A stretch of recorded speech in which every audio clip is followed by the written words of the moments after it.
HCI Colab, red colaborativa para soportar los procesos de enseñanza-aprendizaje en el área de interacción humano-computador a nivel iberoamericano.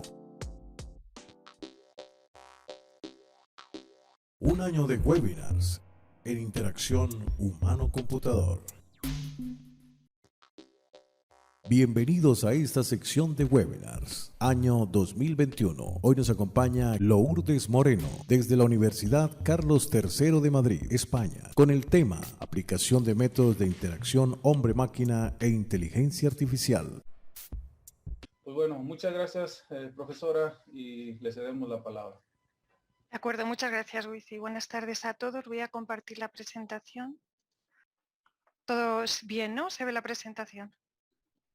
Sí, adelante. Vale, pues lo primero, buenas tardes a todos. Bueno, estoy encantada de estar aquí en un webinar de HCI Colab y bueno, lo primero agradecer esta invitación.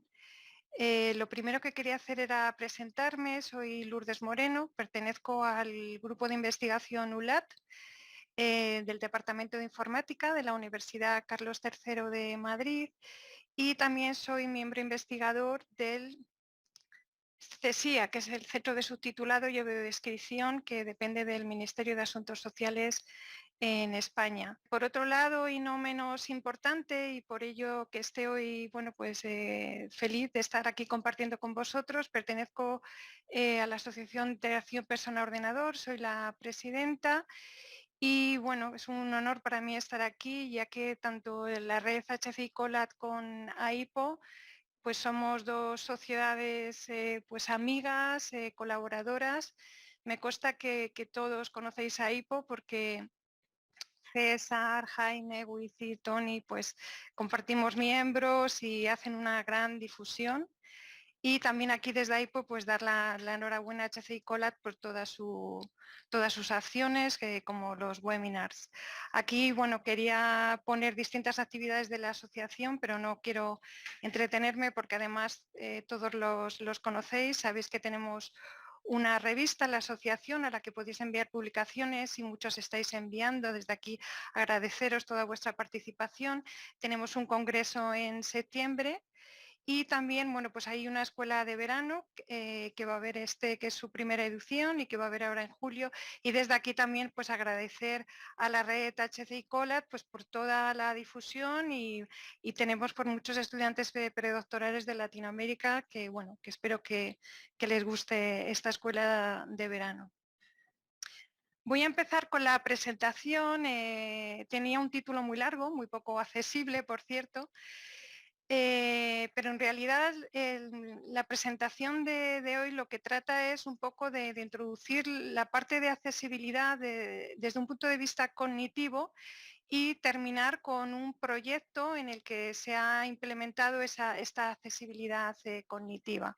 Y para ello pues han utilizado métodos de interacción hombre-máquina y también de inteligencia artificial, como es el procesamiento del lenguaje natural. De ahí ese título que bueno, lo puse en su día, pero es excesivamente largo. Como antecedentes, deciros que llevo 20 años trabajando en accesibilidad. Mis principios o mi inicio fue trabajar en accesibilidad muy basada en estándares, ¿no? Por ejemplo, pues muy basado en cómo cumplir esas pautas web app. De ahí me di cuenta pues que cuando sitios web pues eran accesibles y cuando luego los probabas con los usuarios pues encontrabas y detectabas barreras de accesibilidad y me puse pues a hacer estudios más de investigación pues optimizados para crear pautas más optimizadas más allá de los estándares para distintos grupos de discapacidad. Entonces he trabajado en ceguera, en baja visión, sordera, movilidad reducida y en personas mayores. Entonces, como veis, pues tengo gran experiencia en discapacidad sensorial y física, pero nunca me había atrevido con la discapacidad cognitiva. porque, bueno, pues no me veía con la suficiente capacidad para hacerlo sola, ¿no? Porque sí que es cierto, pues que para tratar discapacidad cognitiva es necesario, pues trabajar con profesionales de otras disciplinas. Pero desde hace 5 años, pues me animé y empecé a trabajar en accesibilidad cognitiva y es un poco lo que os traigo, lo que os voy a contar en la presentación de hoy. Primero voy a dar una introducción, luego dar unas pautas que aunque son muy básicas quería darlas y luego explicaros y presentaros la plataforma ESIER, que es de un proyecto que acabo de lanzar. La accesibilidad cognitiva en un principio está orientada y focalizada en las personas con discapacidad intelectual, del desarrollo y del aprendizaje, pero como pasa con todas las discapacidades, pero con la cognitiva muchísimo más, es muy beneficiosa para todos. Es decir, al final, la accesibilidad cognitiva es transversal a todas las discapacidades sensoriales y las barreras de accesibilidad cognitiva nos afectan a toda la sociedad. Sé que es un tópico porque esta frase siempre se dice que la accesibilidad al final garantiza acceso a todos, viene bien a toda la sociedad, que es cierto, pero es que con las discapacidades intelectuales, es decir, con la accesibilidad cognitiva, es realmente importante. Si metes criterios de accesibilidad cognitiva, llegas a muchísimos más usuarios de la sociedad en general. Las personas con discapacidad intelectual pues se enfrentan a barreras sobre todo de dos tipos. Barreras de accesibilidad cuando acceden a los interfaces web, porque están diseñados de tal manera que hay barreras de accesibilidad y luego, pues muy específico, pues las barreras de accesibilidad en el contenido textual. No hay dificultad para la comprensión, dificultad para la lectura. Entonces, pues nos encontramos con textos complejos y difíciles de comprender. Entonces, son como dos áreas dentro de la accesibilidad cognitiva en el escenario web. Nosotros, como creadores, podemos aumentar esa accesibilidad del contenido desde dos puntos de vista, desde las interfaces web y desde el punto de vista de qué hacer para incluir accesibilidad en el contenido textual. En un primer momento voy a hablar de las pautas más orientadas a lo que son los interfaces de usuario, es decir, qué pautas tengo que incluir para hacer una interfaz más accesible desde un punto de vista cognitivo. En esta diapositiva y la siguiente he puesto unas pautas muy genéricas, pero voy a pasar como diseñe para que la mayor cantidad posible de usuarios entiendan el sitio y sepan cómo usarlo, ayuda al usuario a encontrar lo que necesite, evita que el usuario cometa errores y facilite la corrección de errores. Bueno, pues son pautas muy genéricas. Voy a pasar a poner ejemplos.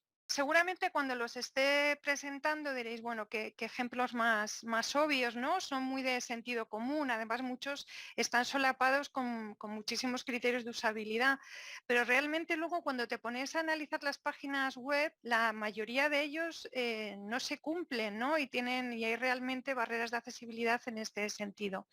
Entonces, por ejemplo, una de las pautas hace relación a los títulos y los encabezados. La conoceréis porque es una pauta de las web app, entonces hay que usar un título claro que resuma el propósito de la página y usar encabezados. ¿Vale? Los encabezados son importantes para los lectores de pantalla, pero también son muy importantes para la accesibilidad cognitiva, para que de un vistazo las personas pues, puedan percibir cuál es la estructura de los contenidos, cuáles son los contenidos principales. Otra va en relación al contenido esencial. Ya sé que ahora se llaman mucho las páginas con mucho scroll vertical, parece que no pasa nada con eso de que luego además son responsive design y pasan a formato tablet y móvil, pero realmente es un problema de accesibilidad cognitiva. Es decir, es importante que el contenido clave esté en la zona visible, porque si no los usuarios pues no van a percibir ese contenido. Algo muy importante que es un verdadero problema de accesibilidad, son aquellas transacciones o procesos de varios pasos. Es decir, muchas veces tenemos que sacar un billete de avión, un billete de tren, entradas en un teatro y tenemos que pues, pasar por distintas páginas donde nos van pidiendo nuestros datos, pasarela de pago. Bueno, pues en este tipo de procesos por pasos es fundamental incluir pautas de accesibilidad cognitiva, como ver con algún tipo de indicador, como en esta página, se muestra la diapositiva donde se indica en qué paso estás, que puedes ir hacia atrás al paso anterior y al paso siguiente. Si vas al paso anterior, que no pierdas los datos ya incluidos y sobre todo pues minimizar el esfuerzo cognitivo, es decir, no confiar en que los usuarios pues están memorizando la información. La agrupación de contenido es importante y bueno, una herramienta, un mecanismo que funciona es usar indicadores gráficos para agrupar y resaltar la información, que es un poco lo que yo también estoy haciendo en esta presentación. Si os dais cuenta en esta página web, pues los textos están como en cajitas y con un contraste muy sutil, pero se percibe que es otro tipo de contenido y de esta manera pues los contenidos quedan agrupados y una persona desde el punto de vista cognitivo pues va a saber cuáles son los grupos de contenido. Es decir, no va a haber una mancha de texto donde no sabe, donde mezcla pues todo tipo de contenido, sino no sabe incluso bien cómo pasar de un contenido a otro. Los controles es muy importante, primero cómo están diseñados, también dónde están colocados, porque tienen que estar en la zona a la que hacen referencia, en la región a la que hacen referencia, y luego ser familiares, ser pues controles que estén consensuados, es decir, muchas veces nos dedicamos a ser creativos y a crear botones que nos parecen pues muy chulos, pero realmente luego tienen barreras de accesibilidad porque los usuarios quizás no perciben que eso es un botón, ¿no? A mí en un estudio experimental hace poco me ha pasado. Hicimos un botón muy bonito que nos pareció monísimo y luego pues los usuarios no lo advertían y no daban al botón porque para ellos no era un botón. Entonces el tema o un botón que pasan muchas páginas, por ejemplo de la administración pública, que está el texto, luego hay mucho espacio y un botón a pie de página, ¿no? Entonces no relacionan el botón con la información que está en la página porque está muy alejada, ¿no? Entonces son aspectos que hay que tener en cuenta. Con los submenús igual, a veces los submenús están escondidos, pues con todo este tipo de formatos de submenús desplegables, acordeón, bueno, todos estos formatos pues pueden dar lugar a que la persona no sepa que hay unas opciones de submenú. Entonces, bueno, pues tienen que estar claramente visualizadas y que se distingan. Patrones y consistencia, bueno, esto es fundamental en accesibilidad, en usabilidad, es tan importante que el diseño, que el usuario pueda reconocer y comprender y cuando pase de una página a otra se sienta cómodo y no tenga confusión de me he ido a otro sitio web porque cambien los estilos. Entonces, la consistencia es algo fundamental y esencial para la accesibilidad cognitiva y también utilizar patrones comunes. Es decir, no podemos ir en contra del diseño y la nueva creatividad para crear nuevas estructuras de contenido, de diseño en las páginas web, pero sí que se recomienda, sobre todo en sitios web que van orientados a un servicio público o a la ciudadanía, pues que tengan unos diseños pues familiares, ¿no? Comunes, ¿no?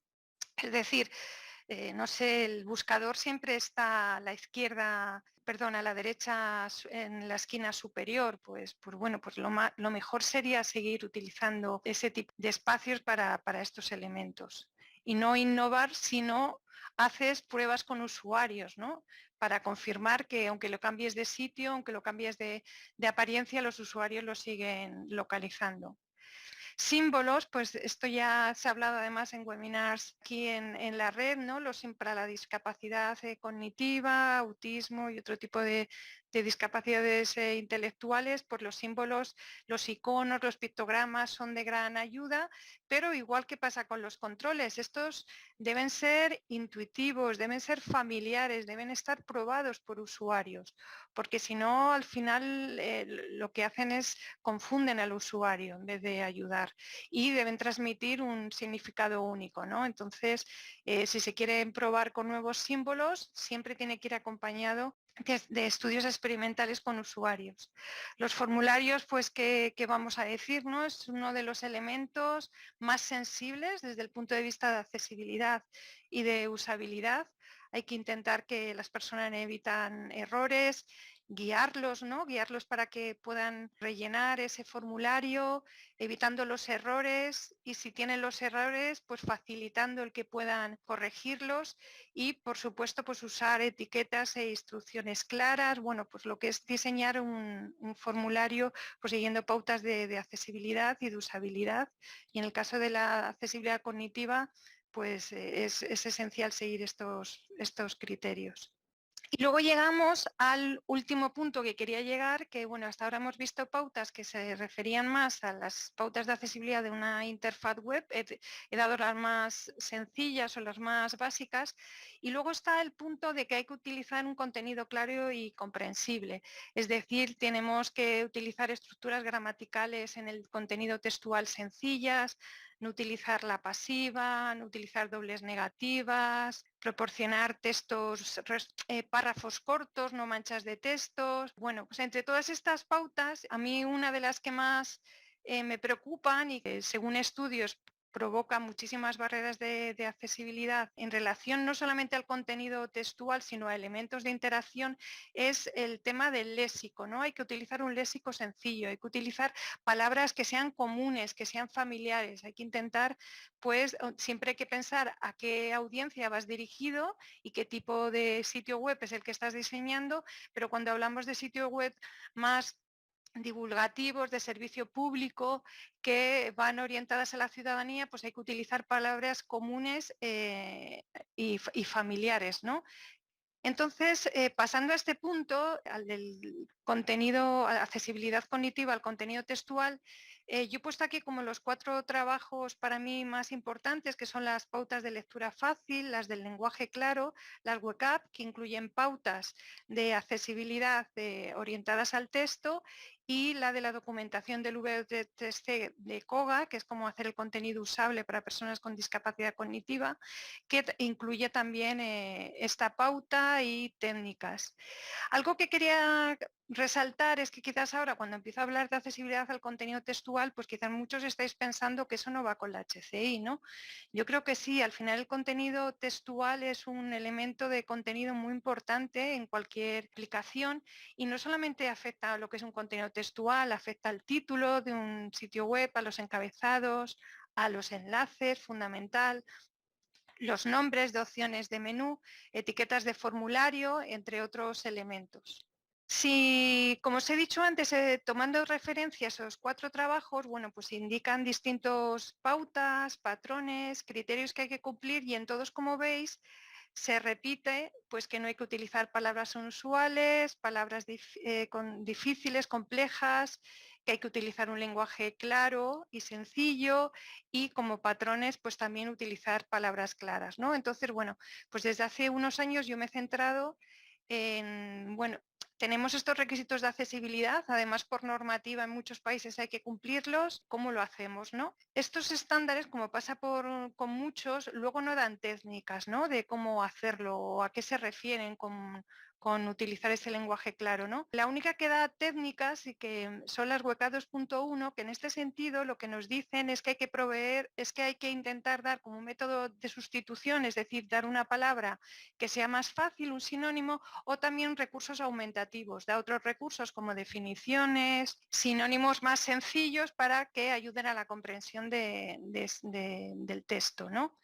Entonces, ¿cuál es el enfoque? Hay que cumplir con pautas de accesibilidad de manera manual, es decir, cómo vas a estar de manera manual revisando el léxico de todos los textos, pues pensé cómo podríamos dar un soporte sistemático para poder pues mejorar esta accesibilidad en cuanto al requisito de utilizar un lenguaje, un léxico sencillo. Entonces, en esta área de investigación puede ser de gran ayuda utilizar métodos de inteligencia artificial como es el procesamiento del lenguaje natural y en concreto utilizar métodos de simplificación léxica, pues para eso pues, se utilizan enfoques basados en Machine Learning y también enfoques basados en inteligencia artificial como redes neuronales.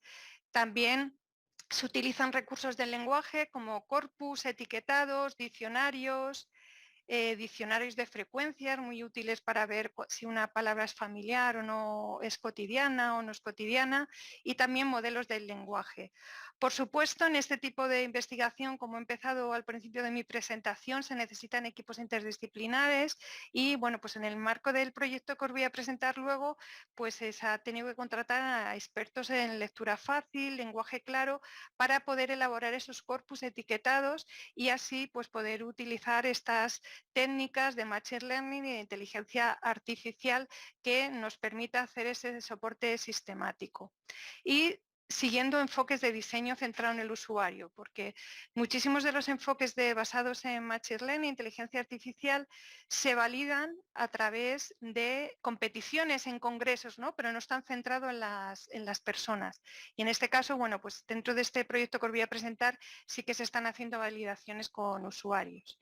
Entonces, la línea de investigación en la que llevo trabajando estos años es, vamos a dar soporte sistemático a la accesibilidad cognitiva a las interfaces de usuario, pero también al contenido textual, utilizando técnicas de HCI y de inteligencia artificial.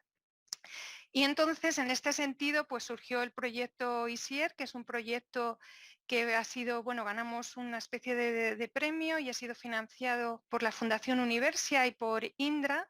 Y lo que hemos creado es una plataforma que ayuda a la comprensión, a las personas a comprender mejor los textos y está basado pues, en métodos de inteligencia artificial.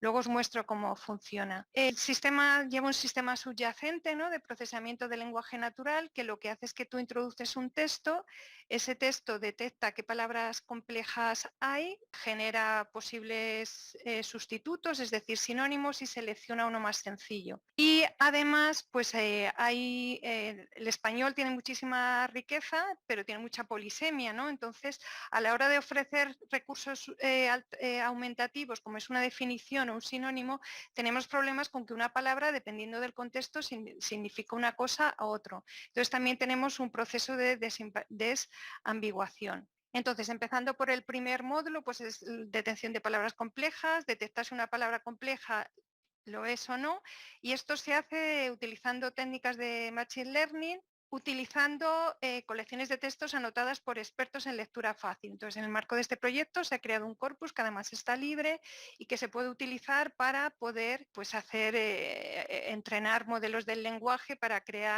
detectar qué palabras hay complejas o no. También se ha hecho generación y selección de sinónimos utilizando técnicas de word embedding para aquellos que estéis familiarizados con el área de inteligencia artificial, y luego también se ofrecen definiciones de la palabra compleja en su contexto utilizando el modelo de vectores de palabra BERT, que son unos modelos que ahora mismo en inteligencia artificial se están utilizando muchísimo y dan muy buenos resultados.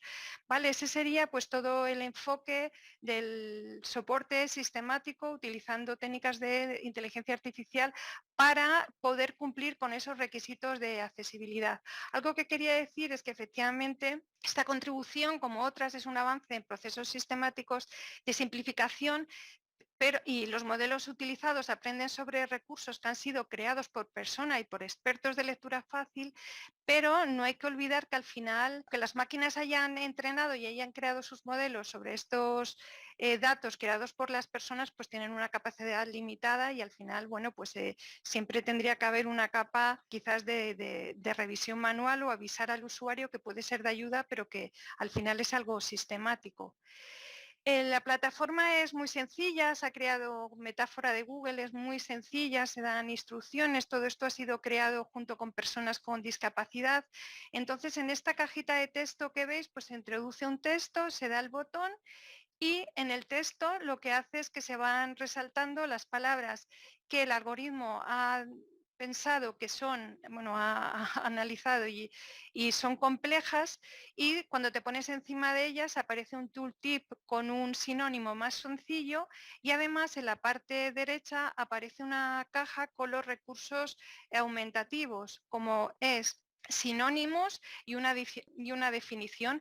Esa definición puede ser en lectura fácil o en el diccionario de la Real Academia de la Lengua. Hemos contado con la colaboración de Plena Inclusión Madrid, que es una asociación de personas con discapacidad intelectual que tienen un diccionario con definiciones en lectura fácil y las estamos integrando en la plataforma, y también los pictogramas de Arasá, que seguramente alguna vez habéis oído, pues también se integran. Esta sería con la definición de la Real Academia de la Lengua.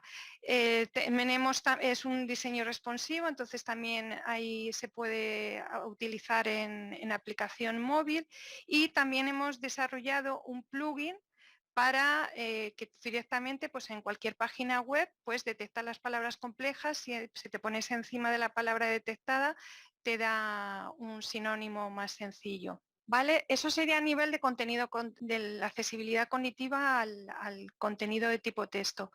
Luego, pues lo que he dicho al principio, la herramienta ha sido creada para que fuera muy sencilla, se ha seguido totalmente un diseño centrado en el usuario, cumple por las pautas WCAG y también con las pautas del documento que os he comentado antes del W3C, que trata pues de cómo hacer el contenido más usable para las personas con discapacidad cognitiva y del aprendizaje. Y también se ha tenido en cuenta la norma UNE, una norma que hay en España de lectura fácil, de qué pautas deben cumplir los textos a nivel de lectura fácil. Por último, y no menos importante, porque para mí es esencial y lo he repetido a lo largo de la presentación, pues para mí sin participación de las personas no hay impacto social real, es decir, al final los investigadores no podemos dar a la sociedad lo que ellos nos están dando.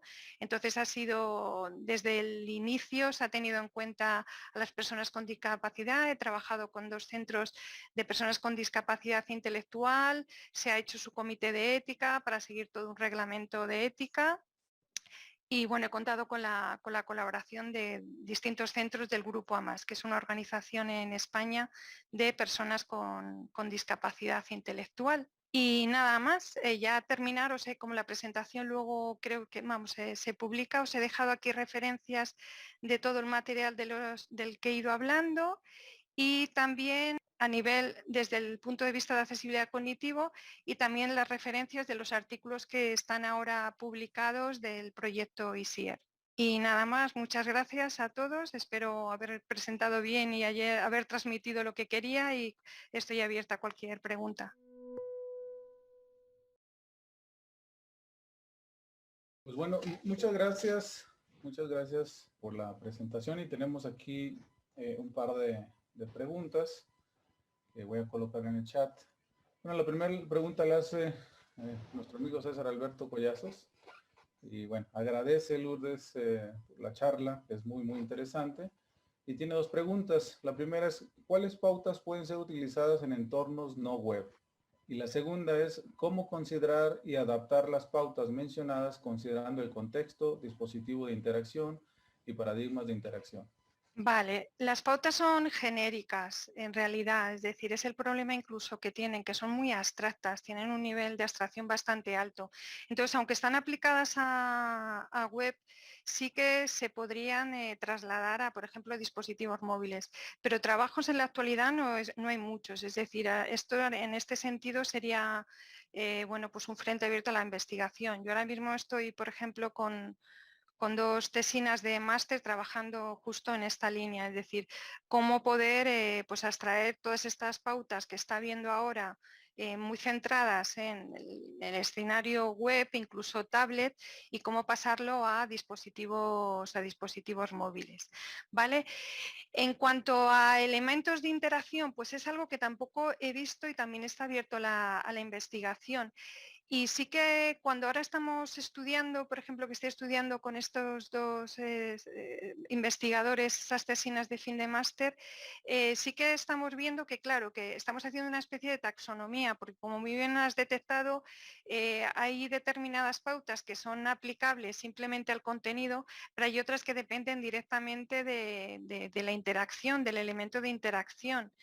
Entonces, bueno, pues habría que estudiarlo. Ahora mismo, sinceramente, no conozco trabajos directamente que tengan, es decir, que estén con una taxonomía de distintas modalidades de interacción y cómo poder aplicar estas pautas en relación a un elemento de interacción u otro.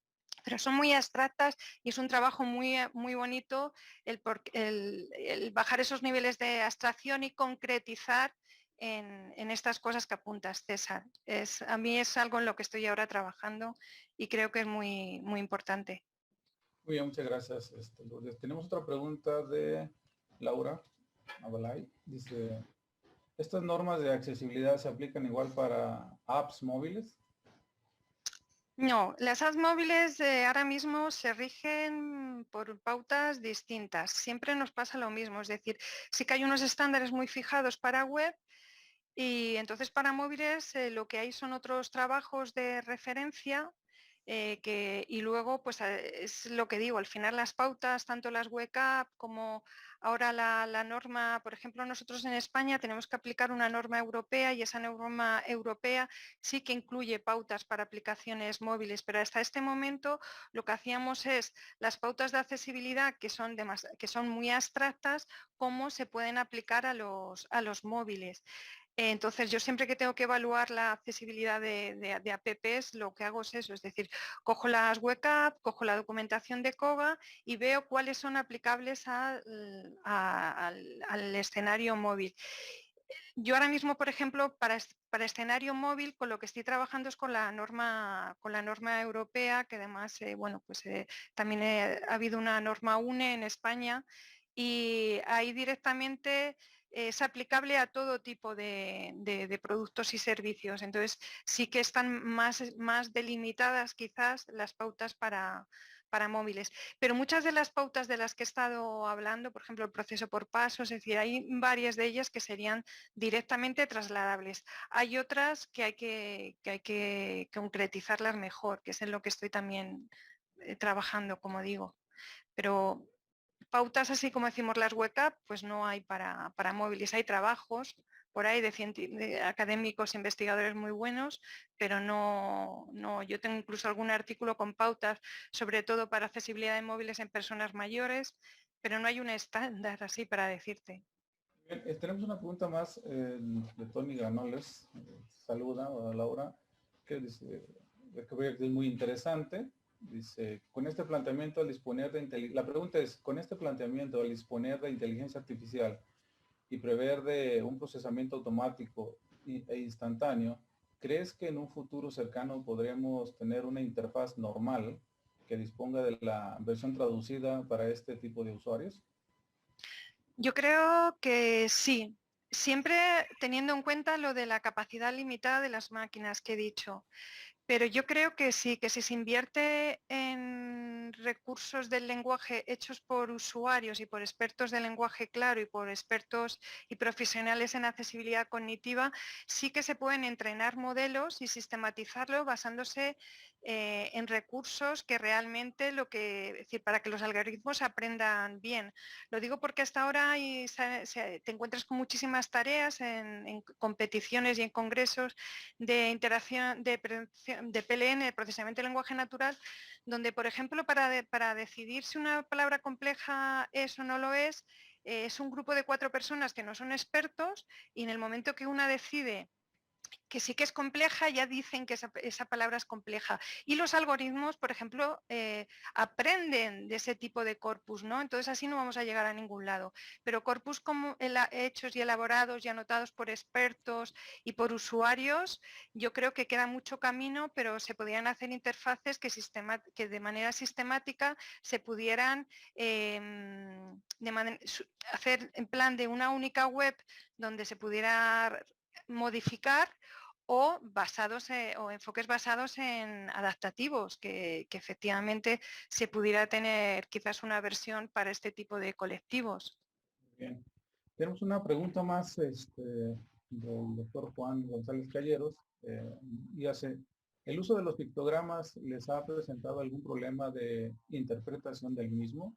¿Han probado en contextos multiculturales para ver si el pictograma se entiende del mismo modo? A ver, los pictogramas, mi experiencia con los estudios experimentales que he hecho es que tienen que ser muy básicos y muy concretos. Y entonces no entrar en esos aspectos. Es decir, cuando en un primer momento me dijeron, bueno, es que las personas con discapacidad se les pone siempre pictogramas muy infantiles, se les trata como niños y es mejor poner fotos. Pero yo puse fotos y luego me encontré con que las personas empezaban a crear demasiada semántica que no existía en la foto.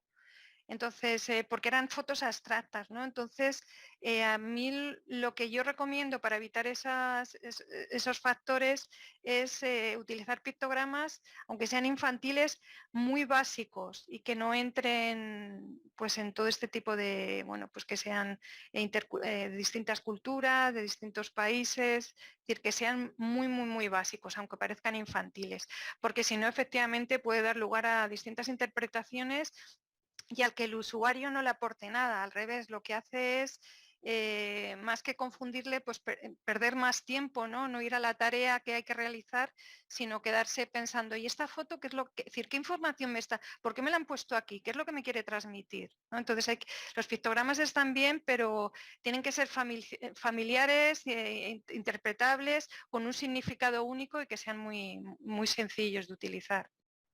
Bueno, tenemos una más del doctor William Joseph Giraldo Orozco. Dice que le ha gustado mucho la frase de no podemos darle a la sociedad lo que ellos nos están dando. ¿Sí? Hace una pregunta, ¿es suficiente la traducción solamente de conceptos para la accesibilidad cognitiva? De conceptos, no, a ver, sería lo ideal es, es decir, en relación a los textos, lo ideal es, que no he hablado de ellos, criterios de diseños de texto, simplificación del texto y luego, claro, pero no solamente de, a ver, al final para que un texto sea claro, tiene distintas dimensiones, tiene una simplificación que sea gramatical, y simplificación léxica, ¿no? Yo en este proyecto lo único que he abordado es la tarea de la simplificación léxica, que trata de sustituir un término por otro más sencillo.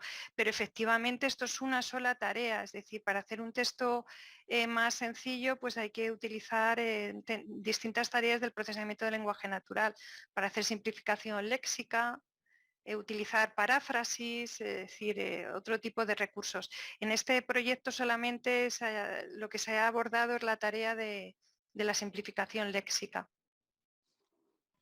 Muy bien. Y bueno, los resultados han sido bastante satisfactorios y he hecho una evaluación última de 30 personas y ahora quiero hacer otra con más y con otra plataforma.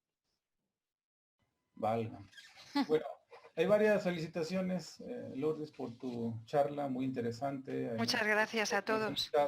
Hay muchos comentarios respecto a la importancia de la accesibilidad en el diseño de soluciones tecnológicas, ¿no? Bueno, agradecemos mucho la participación, Lourdes, hay muchas felicitaciones. Muchísimas gracias a vosotros, estoy encantada de estar aquí. Muchas gracias. Un año de webinars en interacción humano-computador.